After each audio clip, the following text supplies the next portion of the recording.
ধর্মকে রক্ষা করতে নিজের শক্তি যোগ করা। আমরা একসঙ্গে সংকল্প করি যে প্রত্যেকে সাধনায় চেষ্টা করব। প্রত্যেকেই ভবিষ্যৎ প্রজন্মের জন্য বৌদ্ধ ধর্মের একটি উৎসধারা। প্রত্যেকে একজন যোদ্ধা, একজন দূত, একজন ধারক, যার মাধ্যমে বৌদ্ধ ধর্মের শক্তি প্রবাহিত হবে। আমরা সাধনায় যত্নবান হব, চেষ্টা করব কিছুটা হলেও জ্ঞান দান বা জ্ঞান প্রাপ্তি অর্জন করতে। আর আমাদের সেই আত্মিক শক্তি থেকে যে অনুপ্রেরণা জন্মায় তা চারপাশের মানুষদের কাছে পৌঁছে দেব। সেই জ্ঞান অনুপ্রেরণা আমরা প্রজন্ম থেকে প্রজন্মে ছড়িয়ে দেব, যাতে বৌদ্ধ ধর্ম আর মানুষের প্রবৃত্তির বিপরীতে যাওয়ার কারণে দুর্বল হয়ে না পড়ে।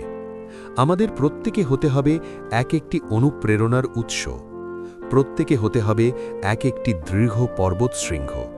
প্রত্যেকে হবে একটি মহীরুহ, যার ছায়ায় অসংখ্য মানুষ আশ্রয় পাবে।